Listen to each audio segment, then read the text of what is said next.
Hello and welcome everyone to another ATC tape reading podcast. This is the 20th podcast. My name is David Torres and I've been a longtime student with ATC. A couple announcements before we get started is we have an elite level member package now. This is going to be a brand new package. It's going to be exclusive to 10 individuals. Details are in the package and promotion channel. And essentially what this is if it's an addition to classes. So if you're in classes right now and you're studying alone or you're trying to make that progression to get to that elite level, professional level, we're going to be taking 10 students and we're going to be spending that individual time with them and really tailoring that. So check the channel out for the information, also on Instagram, and keep an eye out for more information on that to come. With that being said, it's my pleasure to introduce Rich Lepis, CEO and head instructor of Ahead of the Charts. Rich, how you doing? Hey, doing good. What's going on, Dave? Glad to have the podcast. I think we take a break from last week from it. Yes, from We last did. week. Last Yeah. week was my birthday week. Oh, that's right. That's So I right. Yeah. did I took 2 days off. Yeah. I knew it was it's kind of the summer trading podcast, but really June has been pretty phenomenal starting off, right? Yeah, I mean, all this week, I know the beginning of last week, it was, pretty great. I mean, it's one of the first times in a while I can remember being able to trade throughout the entire day. Even just sitting here and watching AERC making another push. Yeah. So it's been a phenomenal start. So hopefully that keeps up and progresses through June and also the summer. So kind of transitioning, this week's focus has been really on like night reviews and just students. The conversation has really been on calculation. And obviously we've had a ton of classes on it, but I think it's really starting to kick in with students more and they really starting to visualize what it means to be calculated. And the first question I have is, what does it mean to be calculated and why is it so vital to becoming an elite trader? So the thing about being calculated, you could almost, uh, say the same thing, about having a game plan. And being calculated, really, it's by, as a tape reader, it's seeing what the buying and the selling are actually telling you, and using those increments and the actual calculation of how much they're going to have to make. This way, there's no thinking about a high percentage trade. Too often we see, the charts start to move and we look to try to make some type of trade out of it. And it's a huge problem with people actually finding success. Because the thing is you'll find, newer students, they'll be calculated, see that it works, and then go, to back to kind of gambling and just be able to wipe out entire great days. So it's important to, first of all, to understand exactly what the stock is going to do, but then number two, to be able to trade it and know exactly what your expectations are going to be from what you're seeing out there. Yeah. And I've noticed maybe what are some of the biggest mistakes students are making with calculations? There's obviously there's students that are still trying to develop a calculation and they're still in the learning phase, but then there's also students that have calculations and there's obviously some flaws within their calculations. So maybe what are some of the biggest calculation mistakes or errors you're seeing currently in our community or just the biggest theme in general as of late? So one of the biggest things that I do see is that people try to use controlling prints. Controlling prints are what we need to actually set up what our calculations of a trade are going to be. And a lot of times I see students, even whether they're in the chat room, they'll either call out at a certain spot at a controlling level, and they're trying to calculate prints that aren't controlling prints. Because right there alone, you're trying to follow someone that's not meant to be followed. So your calculation is going to be all over the place. And your calculations reflect directly from what your percentages are. So that's one of the biggest ones that I do seeing, going on out there. And the other part of it is not continuing with their calculations as a trade starts to progress. We're seeing a lot of success lately, in the chat room because this is what, the main focus of our entire last session of classes. It's been our main focus over, since classes have ended, and like you said, the night shift review in Traders Exchange, all the, the programs that we do have out there. So not continuing on with it and really just kind of taking it so that instead of really making a calculation, only really looking at it for one type of move. And what I mean by that is that so they'll get in on their trigger, they'll be up a little bit, but it stops there. It goes from with, okay, this is an acceptable entry, and they're not carrying it over to what the stock actually has to do afterwards. So what ends up happening is now it's all thinking. And you know what, thinking ends up involving is you're just staring at a chart hoping something happens. And I'm seeing tons of students not really being able to maximize any type of real trades out of even making the calculations.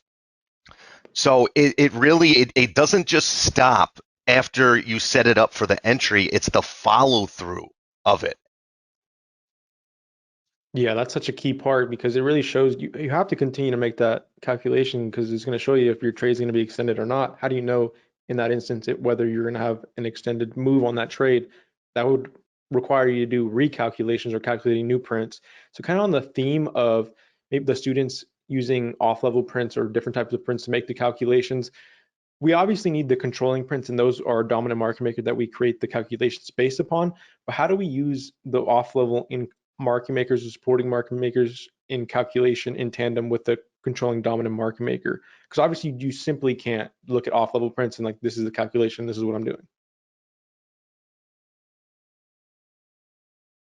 I think you're muted, but Oh, sorry about that. yeah, Yeah, no so worries. it's almost like, controlling prints is, the lead actor, and controlling prints are, the supporting actors within a movie. So what happens is controlling prints aren't actually going to move a stock. I'm looking right now at AERC, and I can see, at 11 just had controlling prints, 1150 kind of weak. But so when we're coming into that, what happens is if there's we have to look at our calculation as if there's no other prints that exist at this point. So the car controlling prints really are this is what's going to happen. So I'm going to use this as an example. It's trading in 50-cent increments. So essentially, if someone comes in right around, a print personality, they're expecting to make about 50 cents. Now, if we get controlling prints at 11, we're going to be looking for it to pull back about 50 cents first before it ends up continuing. But the problem with that is that we get time frame from the actual increment that it needs to move.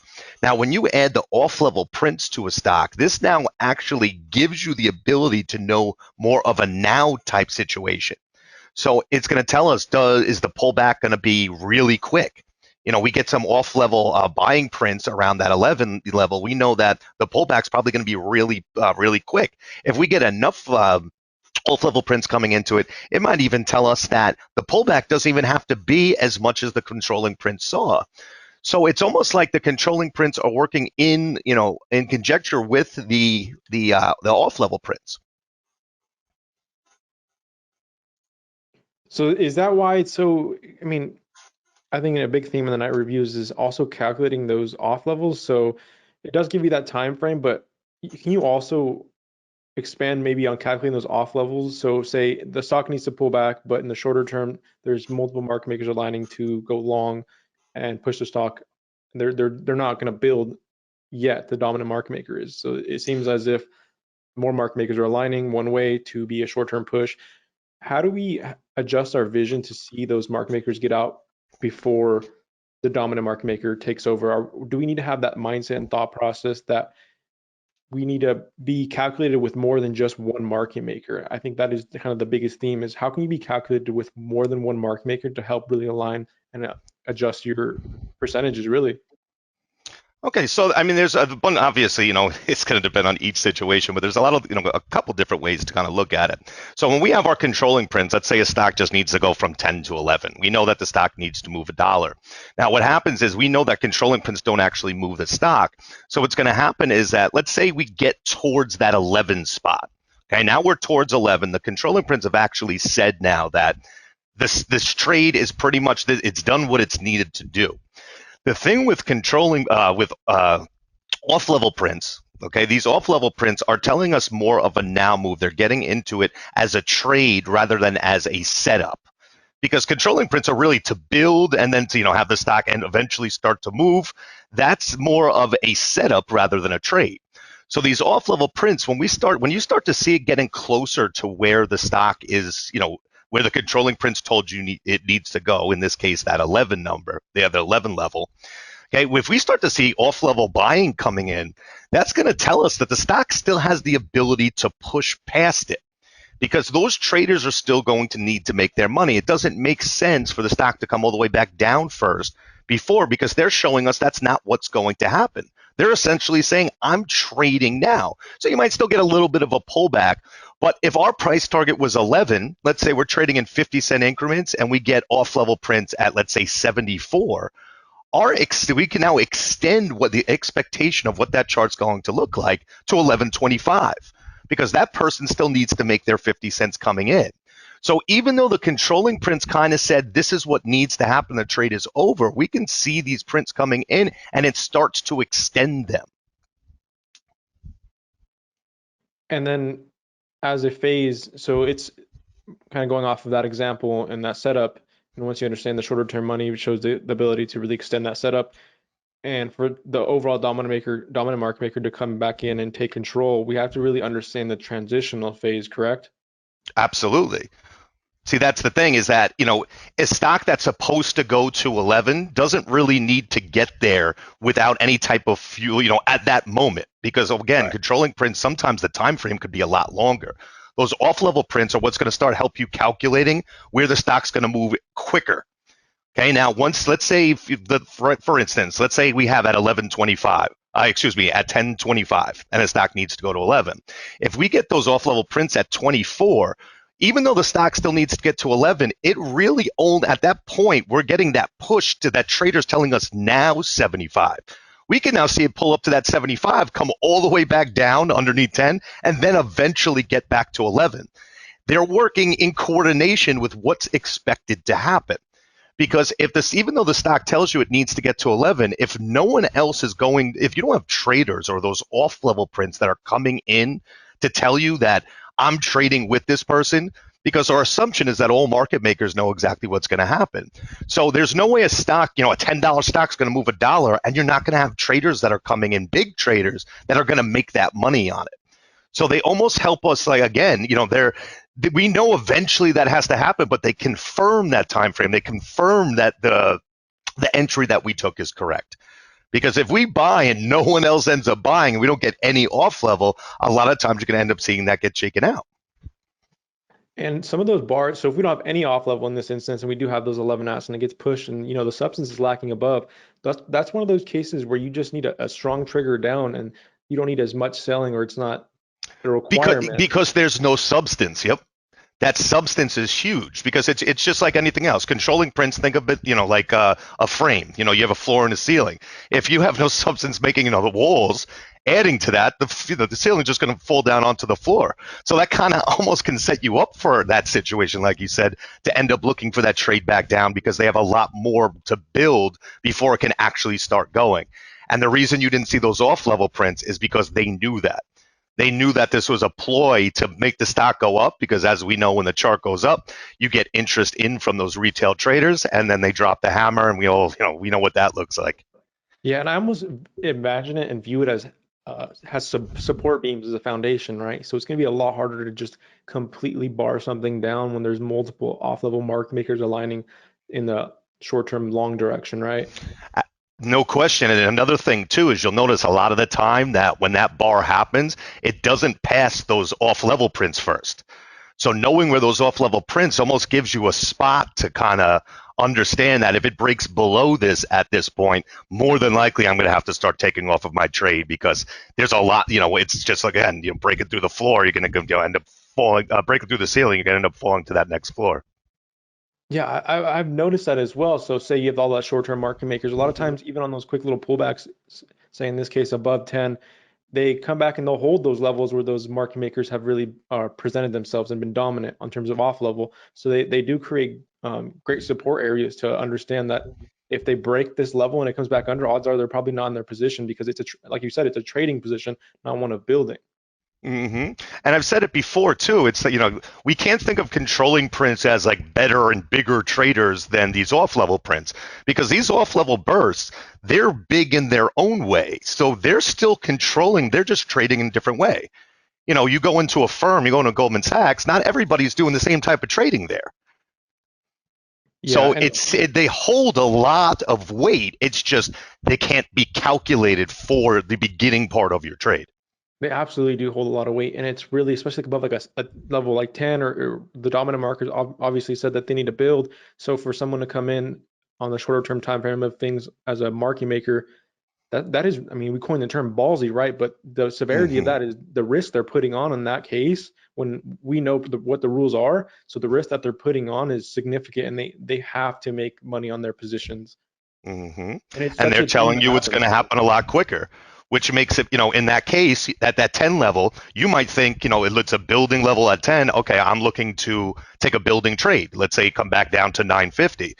But those off level prints, they know better because they know exactly what's going to happen. So what they're telling you is that don't look for the building trade, wait for it to go and wait for the real trade because it's going to be happening a lot quicker.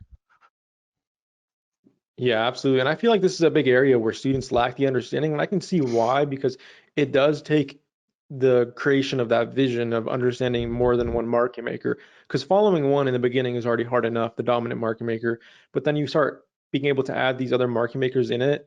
It is difficult, but once you understand it and get it, it creates such high percentage trades because you have multiple market makers aligning one direction. And like you said previously in the past, is the best trades out there are always going to be the ones where there's going to be multiple market makers aligning one direction. They just create such high percentage setups because it really never makes sense for them to be barred down on their position when there's multiple market makers aligning one direction because we're always under the assumption that market makers are going to make their money, right? Absolutely. So how do students kind of go about developing that mindset, however, when it comes to being calculated with that off level as well in combination with the controlling prints, right? We understand that we can't just calculate off level alone, but in combination with the controlling, how do students begin to really put that in their tool belt? So it's almost the same exact way as when you start off having to understand what controlling prints are and how you follow that. Your patterns. You're going with 1 through 4. The whole reason that it's so effective is because it's the same patterns that happen day in and day out. And you're going to start to notice that the way that the off-level prints trade in conjunction with those controlling prints are going to mean different things, but happen at very high percentages. For instance, there's different types of off-level prints. You have off-level prints that are below a level, that are above a level. You have off-level prints that are in like the 30s, which is a lot different than off-level prints that are sitting in the 60s. I see off-level prints in the 30s. That means that someone's willing to go this high off the level and still want to get in. That gives a lot of possibility of continuation. When in comparison, the continuation from prints coming in right above the level don't typically move as fast. So it's these patterns you have to, everything that we do is like building a case of and trying to find the highest percentage possible of what happens day in and day out. So when you start to look at the way that these off-level prints are executed after the controlling print, you're going to start to find those patterns through that screen time. And you're going to see that people are executing the same way day in and day out. And once you see those, it makes it so much easier to understand how much weight those controlling prints are actually going to hold at that situation. Now, obviously, that's a whole class within itself, but that's really what it comes down to is seeing these patterns and the way they execute like that. And have these patterns been present for a very long time? Obviously, I'm a newer student relative to, the time frame of how long ATC has been around, but it seems in the past year these off-level patterns just continuously repeat in combination with the dominant market maker. So are Oh, these they've always been there. Mhm. It's just the development as people as a trader. Because Yeah. if you can't get the controlling prints aspect of it, you probably haven't even thought about this part of it yet. You can't put the cart before the horse, but it's been here since forever. You got to think: do we tomorrow when we wake up, are we going to trade any different? No, we absolutely will not. No question. So that's exactly the same way with market makers. When we see these patterns, it's because Goldman Sachs teaches their people how to trade a certain way. Okay, JP, Chase says a certain way. So these things, they're not going anywhere unless all the banks just disappear, or all basically everything disappears. There's or the market closes, which it's not going to happen. This is just going to happen. We're going to see the same things over and over and over again.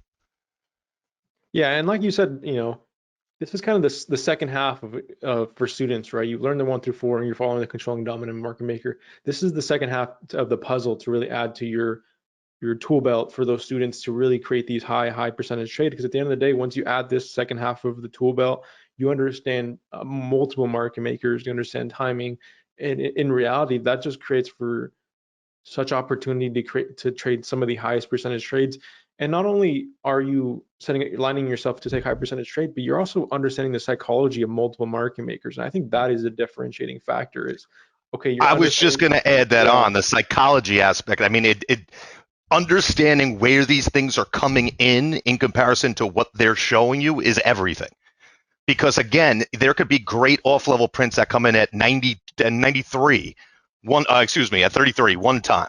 And this is what it shows. And but in the same prints are in a completely different situation to what the market maker's game plan is at that moment. So we can put generalized thoughts on what these are going to do, but it always comes back down to that market maker psychology. yeah, it's a way of thinking, right? So the psychology, you start looking at those other market makers that are following in, and you start to think to yourself how significant risk that is given the fact of what we know in terms of the 1 through 4 setups and the controlling print. So you start to dive into the psychology of them, and you see the same patterns repeat over and over. They print at 99 when above a level said we need to print massively. How many times do we see a stock get pushed a whole two increments or increment above before they even build upon that position? That's it's just the psychology of the off-level market makers in combination with a dominant one just absolutely changes this game completely. Yeah, well, I mean, you got people, you got to think about it. Let's just put it in the simplest form. You have somebody that's out there that says, with their controlling prints, the stock is going to do this. So the reason how we love the off level, adding the off level prints in is because now they're trading like that we are. So they see this is what's going to happen and they make their trades. And then those are the actual prints that are help moving the stock. Yeah. I can't help to keep thinking about that Ali image that we did in Traders Exchange, which was that it was almost just like a workshop really of it had nothing to really do with trading, but everything to do with the way that we need to think when it comes to trading. And Ali being the dominant market maker controlling prints, and then we're analyzing all the other people around the picture. We're analyzing every little piece, and then we're creating one scenario of what is high percentage, and then that scenario statistically plays out in our favor over and over and over again. So just that visual within itself, I mean, I can't stress enough how many times students need to watch that, but it really goes to show the psychology behind the multiple market makers and just truly understanding calculations and the phases. It almost gets to the point where you have the strongest understanding of pretty much everything that is going on in terms of the traders around that level, and you're just calculating absolutely every aspect. You're prepared for everything. Yeah, well, the funny thing, the reason I did that workshop is because that picture, we made extremely high percent assumptions. And that, I don't want to call it an assumption because technically, I guess it's an assumption until it actually happens because the stocks, we're anticipating before anything's even going to move. But a picture is the same thing as time and sales. It's just being able to create that picture within your head instead of the picture already being in front of you. Those prints are happening now, real time, when a picture, obviously is a piece of the past. Yeah, absolutely. That workshop is forever going to be ingrained in my memory because I feel like I do the same thing. That way of thinking in that aspect, I feel like I do every single day in the market. So there's really no difference besides the fact that it's a different subject or topic. Hmm. No But question. I think that'll wrap it up for us, Rich. I do appreciate the calculation talk. I think a lot of students are going to provide some or get a lot of value out of this, and I feel like there's many students that really needed to hear this conversation. So I really do appreciate you coming on, Rich, and taking the time. All right, Dave, have a great weekend. You too.